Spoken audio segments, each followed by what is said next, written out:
నమస్తే, welcome to ATV news Telugu. YCP నేతలు కార్యకర్తలపై దాడులు, హింసాత్మక ఘటనకు నిరసనగా ఢిల్లీలో ధర్నా చేశారు మాజీ సీఎం జగన్.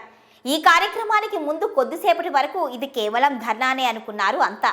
కానీ మొదలయ్యాక వరుసపెట్టి వచ్చిన జాతీయ నేతలను చూసి ఇన్ని పార్టీలు, ఇంతమంది నేతల మద్దతు ఎలా వచ్చింది అన్న చర్చ మొదలైంది.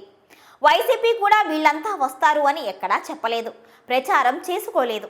హఠాత్తుగా ఒక్కొక్కరిగా జాతీయ, ఇతర రాష్ట్రాల నాయకులు జగన్ ధర్నా శిబిరానికి క్యూ కట్టడం చూస్తే ఆయన రూటు మారుస్తున్నారా అనే సందేహం వచ్చింది పరిశీలకులకు.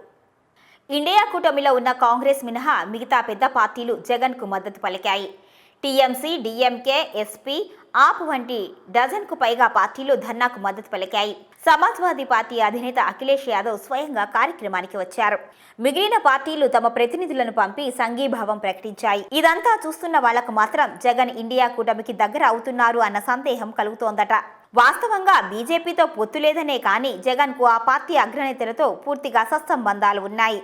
ఇది బహిరంగ రహస్యం కూడా. అందుకే ఇన్నేళ్లు ఎన్డీఏకు ఆయన అప్రకటిత భాగస్వామి అన్న టాక్ నడిచింది. మరోవైపు అసలు జగన్ పార్టీ పెట్టిందే కాంగ్రెస్కు వ్యతిరేకంగా. అలాంటిది ఆయనకు ఇప్పుడు కాంగ్రెస్ నేతృత్వంలోని కూటమిలో ఉన్న పార్టీలు మద్దతు ఇవ్వడం చూస్తుంటే ఏదో జరగబోతుంది అన్న అనుమానాలు వ్యక్తం చేస్తున్నారు పొలిటికల్ పండిట్స్. ధర్నాకు మద్దతిచ్చిన తమిళనాడు బీసీకే పార్టీ అధ్యక్షుడు ఎంపీ తిరుమావలవన్ జగన్ను ఇండియా కూటమిలోకి ఆహ్వానించారు. తమతో కలవటానికి ఇదే సరైన సమయం అని కూడా అన్నారు. ఆ సమయంలో ఆయన పక్కనే ఉన్న జగన్ నవ్వుతూ కనిపించారు. 2016లో టీడీపీతో పొత్తు చెడిపోయిన తరువాత బీజేపీ, జగన్ పరస్పరం దగ్గరయ్యారు. 2019లో వైసీపీలో గెలిచిన తరువాత ఆ బంధం మరింత దృఢమైంది. పొత్తు అనేది అధికారికంగా లేకున్నా అనేక కీలక సందర్భాల్లో బీజేపీకి మద్దతిచ్చారు జగన్. అలాగే ఆయన ఎప్పుడు అడిగితే అప్పుడు అపాయింట్మెంట్స్ని ఇచ్చారు ప్రధాని మోదీ, హోంమంత్రి అమిత్ షా, కేంద్ర మంత్రులు. మొన్నటి ఎన్నికల ముందు కూడా టీడీపీతో పొత్తుకు బీజేపీ సుముఖంగా లేదు అనే వార్తలొచ్చాయి. టీడీపీతో కూటమి కట్టడానికి ఢిల్లీ పెద్దలతో తాను తిట్లు తినాల్సి వచ్చింది అని పవన్ కళ్యాణ్ చెప్పడాన్ని బట్టి కూడా తెలుగుదేశం మీద బీజేపీ వైఖరి అప్పట్లో ఎలా ఉంది అనేది అర్థమవుతోంది. అలాంటిది ఫలితాల తరువాత బీజేపీ అంచనాలు తలకిందులై కేంద్రంలో మూడవసారి అధికారంలోకి రావడానికి టీడీపీనే పెద్ద దిక్కుగా మారటంతో కమలనాథుల ప్రాధాన్యతలు మారిపోయాయి.